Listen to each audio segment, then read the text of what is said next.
ओम नमो भगवते वासुदेवाय। ओम नमो भगवते वासुदेवाय। ओम नमो भगवते वासुदेवाय। ओम नमो भगवते वासुदेवाय। नारायणं नमस्कृत्यं नारायणं नमस्कृत्यं नरं चैव नरोत्तमं नरं चैव नरोत्तमं देवीं सरस्वतीं व्यासं देवीं सरस्वतीं ततो जयमुद्धीरये। ततो जयमुदीरये। नष्टप्राये स्वभद्रेषु नष्टप्राये सुभद्रेषु नित्यं भागवत सेवया नित्यं भागवत सेवया भगवती उत्तम श्लोके भगवती उत्तम श्लोके भक्तिर्भवती नैष्ठिकी। भक्तिर्भवते नैष्ठिकी। स्कंदो अध्याय 3 श्लोक संख्या 20। विलेबतोरुक्रविक्रमान मानये न शृण्वतं कर्णपुटे नरस्य सुजा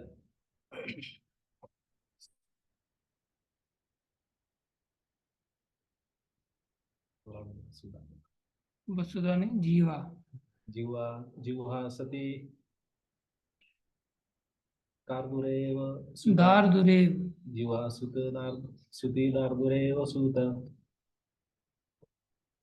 चौपगायन्ति न चुप न चौपगायन्ति गुरुगाय गाथा। वाह, वेरी गुड, ताली बजाओ सब। बच गया याद आप। विलेवतोरुक्रमान विक्रमान ये विलेवतोरुक्रम विक्रमान ये न शृण्वत कर्णपुटे नरस्य जीवा असति दार्दुरके वसूत न चोपगायत्युर्गाय गाथा विलेवतोरुक्रम विक्रमान ये न शृण्वत कर्णपुटे नरस्य जीवा असति दार्दुरके वसूत न चोपगायत्युर्गाय गाथा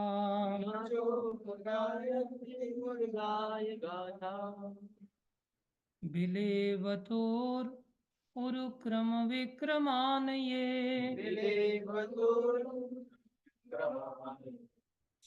न शृण्वत कर्णपुटे नरस्य जीवा असति दार्दुरके वसूत न चोपगायत्युर्गाय गाथा। अनुवाद। जिसने भगवान के शौर्य तथा अद्भुत कार्यों की कथाएं नहीं सुनी हैं तथा जिसने भगवान के विषय में गीतों को गाया या उच्च स्वर से उच्चारण नहीं किया है उसके श्रवण रंध्र मानो सांप के बिल हैं और जीभ मानो मेढक की जीभ है। ओम अज्ञानं तिमिरन्धस्य ज्ञानाञ्जनशलाकया चक्षुरुन्मीलितं येन तस्मै श्रीगुरुवे नमः। श्रीचैतन्यमनोभीष्टं स्थापितं येन भूतले स्वयं रूपकदा मह्यं ददाति स्वपदान्तिकम्। वन्देऽहं श्रीगुरु श्रीयुतापदकमलं श्रीगुरुन् वैष्णवं श्रीरूपं साग्रजातं सहगणा रघुनाथान्वितं तं सजीवं सान्द्वैतं सावधूतं परिजनसहितं कृष्णचैतन्यदेवं श्रीराधा कृष्णपदां सहगण ललिता श्रीविशाखान्वितांश्च। हे कृष्ण करुणा सिंधु दीनबंधु जगतपते गोपेश गोपीकांत श्री राधा कांत नमस्तुते। तप्त कांचन गौरंगी राधे वृंदावनेश्वरी वृषभानुसुते देवी प्रणमामि हरिप्रिय। वाञ्छाकल्पतरुभ्यश्च कृपा सिन्धुभ्य एव च पतितानां पावनेभ्यो वैष्णवेभ्यो नमो नमः। जय श्री कृष्ण चैतन्य प्रभु नित्यानंद श्री अद्वैत गदाधर शिवासादि गौर भक्त वृंदा। हरे कृष्णा कृष्णा कृष्णा कृष्णा हरे हरे हरे राम राम राम हरे हरे कृष्णा कृष्णा कृष्णा हरे हरे हरे राम राम राम हरे हरे कृष्णा कृष्णा कृष्णा हरे हरे हरे राम राम राम हरे हरे। गुरुवे गौरचंद्राय राधिकाय तदालय कृष्णाय कृष्ण भक्ताय तद्भक्ताय नमः। हरे कृष्ण। तो जो इंद्रियां भगवान श्री कृष्ण की सेवा में न लग करके इंद्रिय तृप्ति में लगे रहते हैं, उन्हें अशुद्ध तथा भौतिकतावादी मानना चाहिए। और परिणाम भौतिक संसार है। भौतिक संसार में बारंबार उसका जन्म होता है, जो बार बार मरना, फिर बार बार जन्म लेना, फिर बार बार बूढ़ा होना और फिर बार बार बीमारियों से ग्रसित होकर के अनंत काल तक इस चक्र में पड़े रहना, ये बड़ा दुखदायक है। इस दुख से भागवत के जो श्रोतागण हैं, जो नैमिषारण्य के जंगलों में सूत गोस्वामी से इस कथा को सुन रहे हैं, वो कह रहे हैं जीवा असति, उसकी जीवा असत कार्यों में, जो कि दारदुर, दारदुर मतलब मेढक, दारदुरिक, मेढकों के एव माने सदृश, सूत, सूत माने हे सूत गोस्वामी।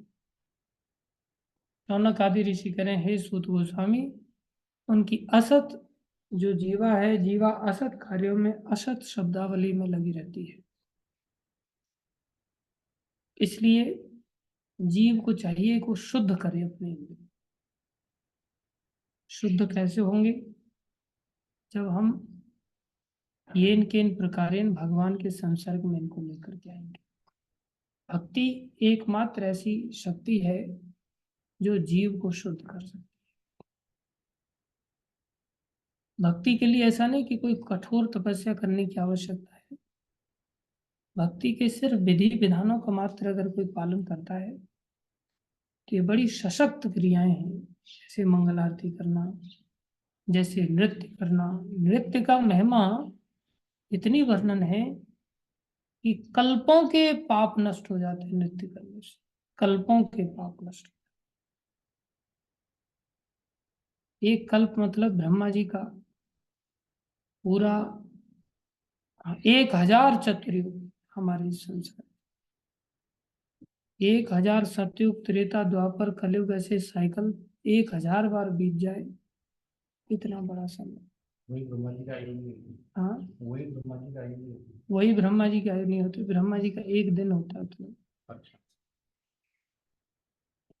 इतनी बड़ी ब्रह्मा जी की रात्रि होती है। फिर ऐसे ब्रह्मा जी के एक दिन एक रात मिला करके फिर 100 वर्ष की आयु होती है ऐसे। इसलिए हमें इंद्रियों को शुद्ध करना चाहिए। शुद्ध इंद्रियां, तात्पर्य में प्रभुपा जी बता रहे हैं। तात्पर्य अर्चनी वंदनी प्रातः स्मरणी जगत गुरु श्री प्रभुपा जी द्वारा श्री प्रभुपाद की क्या कह रहे हैं, ध्यान से सुनो। शुद्ध इंद्रियां इंद्रिय तृप्ति में नहीं अपितु पूर्णतः भगवान की सेवा में लगी रहती है। ध्यान दो। अपने आप ही, जैसे नाली का कीड़ा नाली में पसंद करता, ऐसे ही मधुमक्खी फूलों पर बैठना पसंद करती। ये नेचुरल है, इसमें कोई जबरदस्ती नहीं करनी। आज हमारी इंद्रियां अशुद्ध हैं संसार की संगति में आ जाने से, तो नेचुरली संसार में भागती, इंद्रिय भोगों में भागती। जब हम भक्तों की संगति में, लंबे समय हमने संसार की संगति में बिताया तो संसार में भागती है। लंबा समय थोड़ा भक्तों की संगति में रहेंगे, लंबा समय तो क्या, अनेक जन्म संसार में बिता दिए, एक जन्म भी भक्तों की संगति में अगर सौंप देंगे ना तो हम शुद्ध हो जाएंगे। लेकिन शनै शनै ऊपर में धीरे धीरे होगा। एक जन्म में ऐसा नहीं कि एक ही दिन में हो जाए, लेकिन बिना भक्तों के सानिध्य में समर्पित किए संसार में रहते हुए हम सोचें कि शुद्ध हो जाए, नहीं, कभी नहीं हो सकता। हम केवल शरीर की चेतना से ही जीवन जीते हुए चले जाएंगे, शरीर की ओर हमारा ध्यान अपने आप ही चलता चला जाए। संसारी लोग शरीर से इतने आसक्त होते हैं कि उनके अगर कपड़े फट जाएं और उनके पास पैसा धेला पर्याप्त हो तो वो अपमान समझते हैं, बहुत स्टैंडर्ड जीवन जीते। और जब कोई भक्त साधु मार्ग में आ जाता है, जीवन में कभी फटे कपड़े ना भी पहने हो ना, और उसके कपड़े अगर थोड़े बहुत फट भी जाए तो फिर उसका ध्यान नहीं जाता, बहुत ज्यादा शारीरिक सम्मान के प्रति भूखा नहीं रहता। प्रभुपाद जी के पास भी शुरुआत में एक ड्रेस रहता था हार्डली, उसी को कई बार ऐसी परिस्थितियां हो जाती थी उसी को धो करके पहन लेते थे। अभी जैसे हमारे बीच में दिनेश राज प्रभु बैठे हैं, इन्होंने कभी स्टैंडर्ड अपना लो नहीं किया जीवन में, लेकिन अभी देखो उनका कुर्ता फटा हुआ है थोड़ा सा। एक कुर्ते को मैंने देखा उन्होंने रफू करके पहन लिया, मेरे को अंदर से बड़ी प्रसन्नता हो रही थी, मतलब मार्ग सही पकड़ रखा है। स्टैंडर्ड भी लगता है लेकिन पहले यही रास्ता अपनाना होता है। सनातन गोस्वामी, उनको उनके जीजा जी ने रास्ते में जब वो साधु बनने के लिए चले तो उनको बड़ा सुंदर सा कंबल दे दिया, और जब महाप्रभु से मिले तो महाप्रभु की नजर बार बार उसी कंबल पर जाए, बार बार उसी कंबल पर जाए। तो चैतन्य महाप्रभु ने इशारा कर दिया इनडायरेक्टली, ये कंबल रखना साधु जीवन में शोभा नहीं देता। तो सनातन गोस्वामी धोबी घाट पर चले और वहां जाकर के एक धोबी की गोदड़ी फटी फटी पुरानी पड़ी हुई थी। बोला भैया ये तुम मेरी ओर से एक कंबल ले लो और ये गोदड़ी मेरे को दे, ऐसा कर सकते हो क्या? वो कहता है बाबा जी क्यों मजाक कर रहे हो, नहीं मिला था उपवास करने के लिए, मेरी गोदड़ी फटी हुई है, आप उपवास कर रहे हो। अरे भैया मैं उपवास नहीं कर रहा हूँ, मैं सच में तुम्हें देना चाहता हूँ, इसे तुम ले लो और ये तुम्हारी फटी हुई गोदड़ी मेरे को दे दो, मुझे ये नहीं चाहिए। दे दिया उन्होंने, लेकर के महाप्रभु के पास आए। महाप्रभु ने देखा तो महाप्रभु बड़े प्रसन्न। तो हमारा रास्ता वास्तव में ये, इसका मतलब ये नहीं कि जिसके कपड़े साबुत हैं उसको फाड़ लेने चाहिए। इसका अर्थ ये नहीं निकलता, उसको अपने कपड़ों को बहुत अच्छी तरह से संभाल के रखना चाहिए। ये नहीं कि रस्सी पे टांग दी, ऊपर से क्लिप लगा दिया और बोले तब तक नहीं उतारूंगा जब तक तूफान से फट ना जाए, या फिर उतारने के लिए चले गए तो क्लिप बिना खोले खींच रहे हैं उसको, बोले निकल के क्यों नहीं आ रहा है, वो क्लिप लगी हुई है भाई, निकलेगा कैसे? बोले कोई नहीं, फट जाएगा ज्यादा से ज्यादा, और क्या होगा, प्रभु जी तो प्रसन्न हो जाएंगे। ऐसा नहीं सोचना चाहिए। प्रभुपाद जी की संपत्ति है, एक एक कपड़े का प्रॉपर यूज करना सीखना चाहिए। जब कपड़ा काम का ना बचे उसको फाड़ करके लुंगी बना लेनी चाहिए, फिर भी काम का ना बचे तो गमछा बना लेना चाहिए, फिर भी काम का ना बचे तो पोंछा बना लेना चाहिए, फिर भी काम का ना बचे तो फिर पाइपलाइन का गट्टा बना देना चाहिए, फिर भी काम का ना बचे तो क्या बनाना चाहिए, फिर गेंद बनानी चाहिए। और फिर भी काम करना बचे तो चूल्हे में डाल देना चाहिए, उसको चूल्हे में आग लगाने में, और फिर उस राख को भी खेत में डालना चाहिए अपने, जिससे खाद का काम होता है। इसको कहते हैं यूटिलिटी इज द प्रिंसिपल। हर चीज का सदुपयोग करना सीखना चाहिए। तो अपने आप ध्यान नहीं जाता, हम ये कह रहे थे शरीर के स्तर पर कार्य नहीं होते थे, थोड़ा आदमी शरीर से ऊपर हो जाता। अभी हम शरीर के मलमूत्र के स्तर पर हैं, नेचुरली स्तर पर हैं, पर नहीं उठे। कारण हमारा इंद्रियों का स्वामी जो मन है ना, ये शुद्ध नहीं हो रहा है। इंद्रियों को संयमित करने का काम तो मन का है, और मन को नियंत्रित करने का काम बुद्धि का है, और बुद्धि बिना सत्संग की नियंत्रित होती नहीं। बीच में मन है, मन को इंद्रियों की ओर से भी संयमित करना है और बुद्धि की ओर से भी संयमित करने का प्रयास। इंद्रियों की ओर से मन को कैसे संयमित कर सकते हैं? इंद्रियों को कृष्ण सेवा में एंगेज करके रखें। और बुद्धि की ओर से कैसे संयमित कर सकते हैं? बुद्धि को हरि चर्चा में लगाएं। इससे मन फिर धीरे धीरे शुद्ध हो जाएगा। और जब धीरे धीरे शुद्ध हो जाएगा तो फिर कैसी स्थिति आएगी? बोले नेचुरली गड़ जाएगा, जैसे खूंटा गड़ जाता है, फिर गाय कितना भी जोर लगाए वो उखाड़ नहीं सकती। ऐसे ही मन भक्ति में गड़ जाता है अपने आप। पतंजलि योग में पतंजलि भगवान 5 स्तर बताते हैं मन के। पहली अवस्था होती है जिसको कहते हैं मूढ़ मन। कौन सी अवस्था? मूढ़ मन, मूढ़ चित्त। मूढ़ चित्त मतलब उसको कुछ पता ही नहीं, भगवान कौन है, मैं कौन हूँ, मेरा भगवान से नाता क्या है, संसार क्या है, संसार कैसे चल रहा है, क्या हो रहा है, उसको कोई लेना देना नहीं। पढ़े हैं तो पढ़े हैं, उठ गए तो उठ गए, घूम रहे हैं तो घूम रहे हैं, खा रहे हैं तो ठूसे ही जा रहे हैं, क्या होने वाला है क्या नहीं होने वाला कुछ परवाह नहीं। हाँ हाँ ही गप्पे मार रहे हैं, बस ऐसे ही फालतू में समय का नाश कर रहे हैं, कोई होश नहीं है। ऐसे लोग मूढ़ चित्त वाले कहे जाते। जब कभी भक्तों की दया होती है तो इससे ऊपर उठता है वो व्यक्ति, ऊपर उठता है तो उसको बोलते हैं क्षिप्त चित्त। कौन सा? क्षिप्त। क्षिप्त माने हटना, क्षिप्त माने हटना। अब थोड़ा सा इन सब मूढ़ता से उसका चित्त हटेगा, हटेगा तो कुछ विचार करेगा और कुछ कार्यों पे फोकस होगा, कुछ कार्यों पर फोकस होना चाहिए।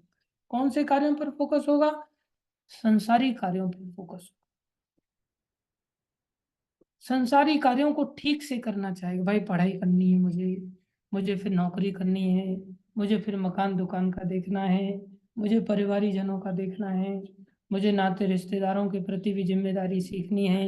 इस प्रकार से संसारी क्रियाओं को वो मूड की तरह पड़ा हुआ नहीं, जिम्मेदार है वो। ऐसा जीवन जी रहा है, जिम्मेदार जीवन जी।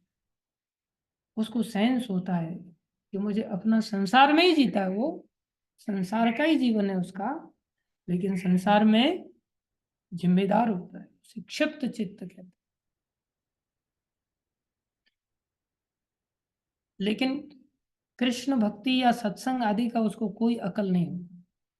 भजन साधन से उसका भी कोई लेना देना नहीं, भगवान आदि से कोई लेना देना नहीं, उसके जीवन में कोई वैष्णव एटिकेट्स वगैरह कुछ नहीं होंगे। उसके बाद उसका चित्त बनता है, उसको कहते हैं विक्षिप्त चित्त। विशेषेण क्षिप्त इति विक्षिप्त, विगता क्षिप्त नहीं, विशेष रूप से क्षिप्त अर्थात और संसार में से और हटा। पहले मूढ़ता से हटा, अब संसार से भी हटा। और जब संसार से हटा तो संसार से हट करके गीता को सुनेगा, भागवत को सुनेगा, सत्संग आदि करेगा, नाम जप आदि करेगा। हटा, उसको सत्संग की महिमा पता चलती है, उसका चित्त चीजों को समझता है, उसको कहते हैं कॉन्शियस चित्त। कौन सा? कृष्णा कॉन्शियस होने से पहले कॉन्शियस होना पड़ेगा। आज हम कॉन्शियस ही नहीं है अपने आसपास के। दो लोग बात कर रहे हैं, दूसरा रुका नहीं, उससे पहले ही टांग अड़ा दिया, बीच में बोलना चालू कर। कारण कॉन्शियस नहीं कि हमारे से बड़ा कोई व्यक्ति है, पहले अपना बात पूरा कर ले उसके बाद हमें बात बोलनी चाहिए, लेकिन हमें सेंस नहीं होता। क्यों? हम कॉन्शियस नहीं, सजग नहीं। कॉन्शियस मानते मीन्स सजग होना। कृष्णा कॉन्शियस तो और ज्यादा सजग। समझ रहे हैं? कुछ लोग तो ऐसे कि भाई हाँ, इतनी भी सजगता नहीं कि कौन आ रहा है, कौन जा रहा है, कौन क्या कर रहा है, क्या नहीं कर रहा है, अपने आप में बस मूर्खता की तरह पड़े हुए हैं। उतनी भी सजगता नहीं। बहुत बारीकी से सजगता चाहिए। जैसे हम एक बार घटना बता रहे थे कि हाँ, त्रिवेंद्र सिंह रावत से मिलने के लिए गए, तो महाराज की उनके साथ वार्ता हो रही थी, और महाराज थोड़ी देर के लिए चुप हो गए। जैसे ही थोड़ी देर के लिए चुप हुए, हमने फालतू में बोलना चालू कर दिया अपनी ओर से। ये दर्शाता है कि हमें मैनर्स नहीं है, एटिकेट्स नहीं है, कि किस प्रकार से हमें बातें करना सीखना चाहिए। जब दो बड़े लोग या किसी के साथ भी, कोई भी बड़ा छोटे के साथ भी बात कर रहा है, तो भी तुम बीच में टांग क्यों अड़ा रहे हो? पहले उसके सेंटेंस को पूरा कर लो, तब हमारे अंदर मैनर्स दिखाई देते हैं। दूसरा व्यक्ति हमें सम्मान करेगा, नहीं तो फिर हम सम्मान के अधिकारी हैं। लेकिन चित्त जब तक शोधन नहीं हुआ, चित्त जब तक विक्षिप्त अवस्था को प्राप्त नहीं हुआ, वो इतना कॉन्शियस नहीं हो सकता। विक्षिप्त चित्त वाला व्यक्ति कॉन्शियस होता है। उसके बाद चित्त की अवस्था आती है, उसको कहते हैं एकाग्र चित्त। कौन सा चित्त? एकाग्र चित्त। एकाग्र चित्त मतलब अब उसका अग्रभाग एक हो गया, उसको कहते हैं एकाग्र। जैसे डंडा है तो उसका अग्रभाग एक नहीं है, काफी सारा पोर्शन। सुई का अग्रभाग एक है, इसलिए सुई कपड़े के अंदर छेद करते हुए चली जाएगी, लेकिन लकड़ी कपड़े के अंदर छेद करते हुए नहीं जा सकती। अब कपड़े को बाधा समझेगी, लेकिन सुई को कपड़ा बाधा नहीं दे सकता। सुई उसको भेद करके चली जाएगी। एकाग्र चित्त की महिमा होती है। लेकिन एकाग्र चित्त ऐसे ही थोड़ी बन जाता है। लोहे को अगर सुई बनाना है तो पहले गर्म करना पड़ेगा, उसको ठोकना पड़ेगा बार बार आगे से, फिर पहना करते करते करते करते तब जाकर के चाकू या सुई बनेगी। हम सोचे अपने आप सुई बन जाए, तो ऐसा नहीं बनती। एकाग्र चित्त के लिए मशक्कत करनी पड़ती है, उसको बहुत तपाना पड़ता है। किस में तपाना है? उसको भजन में तपाने की चेष्टा। फिर मन संसार में बिल्कुल भी नहीं रहेगा, उसको एकाग्र चित्त की अवस्था। इसके बाद पांचवी अवस्था है, उसको कहते हैं निरुद्ध चित्त। कौन सा चित्त? निरुद्ध। पूरी तरह से प्रवेश कर गया, अब सुई की तरह पहले जैसा नहीं रहा, अब तो घुस गया अंदर। अब तो भगवत विषय में प्रवेश कर गया, उसे निरुद्ध। संसार में रहते हुए भी ऐसा हो सकता।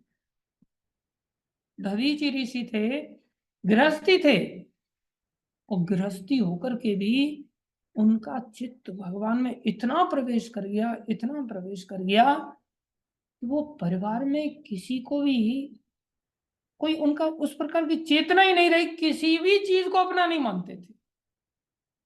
किसी भी चीज को अपना नहीं, अपनी पत्नी को भी अपना नहीं मानते थे। उनकी पत्नी गर्भवती थी, और देवराज इंद्र वृत्तासुर से संघर्ष कर रहे थे। देवराज इंद्र को कोई रास्ता नहीं सूझ रहा था। भगवान विष्णु ने कहा तुम दधीचि ऋषि के पास जाओ। और दधीचि ऋषि के पास, दधीचि ऋषि से कहा कि आप अपना अस्थियां दे सकते। अस्थि मतलब मरना ही है ना। कितनी बड़ी बात, ऐसी तपस्या। बोले उनकी हड्डियों में वो ताकत आ गई जो पूरी त्रिलोकी के देवताओं के अस्त्र शस्त्र में ताकत नहीं है। ऐसी भक्ति की शक्ति है। अग्निदेव फेल हो गए, वायुदेव फेल हो गए, इंद्र आदि फेल हो गए। छठवें स्कंद में बड़ी विस्तार से घटना खबर नहीं, किसी के कोई अस्त्र शस्त्र काम नहीं कर रहे। अंत में दधीचि ऋषि की बोले अस्त्र की जरूरत नहीं, केवल हड्डियों में वो ताकत है। और प्रार्थना करने के लिए चले गए। मरता क्या न करता। कहाँ दधीचि ऋषि का गर्दन उड़ा दिया था उसी इंद्र ने। उसी इंद्र को भगवान ने भेजा, जाओ दधीचि ऋषि के अतिरिक्त तुम्हारा कोई साथ नहीं दे सकता। दधीचि ऋषि इतने इन्वॉल्व, इतने मर्ज, उनको ध्यान ही नहीं, वो समझ ही नहीं रहे ये बालक मेरा है, वो समझ ही नहीं रहे पत्नी मेरी है, गर्भवती अवस्था में। और उन्होंने चलो ठीक है मैं दे देता हूँ, और शरीर छोड़ दिया उन्होंने। जब उनकी पत्नी को पता चला, पत्नी भी महासती थी, पत्नी ने क्या किया, बोले मैं इनके बिना रह नहीं सकती। वो सती होने के लिए चले, बोले गर्भ में बालक है, इनका ये तो तेज है, ये तो तुम्हारा सती होना ठीक नहीं। सभी ऋषि मुनियों ने रोका, लेकिन उनके भी दिव्य सानिध्य का प्रभाव, उन्होंने बोले नहीं, हम सती तो होंगे, और गर्भ के बालक के साथ अग्नि में जल जाना छोटी बात नहीं। उन्होंने उस गर्भ के बालक को अपने तेज से कच्ची अवस्था में ही बाहर निकाल दिया, और बाहर निकाल करके पीपल के पेड़ के नीचे, बोले भगवान पालन करने वाले हमारे, हम में से बोले कोई किसी का है ही नहीं, जितने भी जीव है सब, सबके पालक तो भगवान है, तो सब भगवान के ही है ना, तो सब सब भगवान के, तो वो देखेंगे, मेरे को क्या चिंता करना। और उन्होंने अग्निदाह कर दिया, और वो बालक का पालक पीपल के वृक्ष के द्वारा हुआ, उनका नाम पिप्पलादि पड़ा।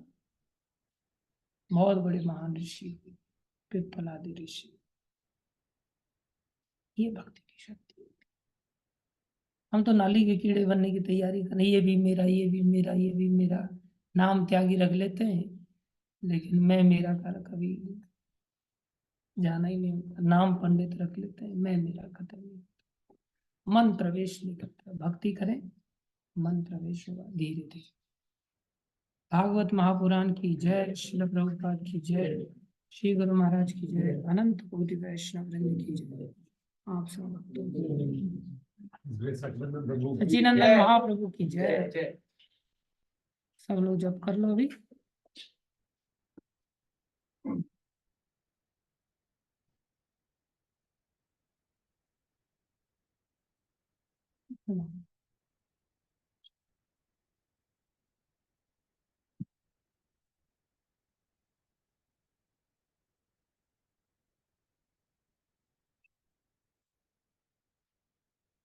मेरे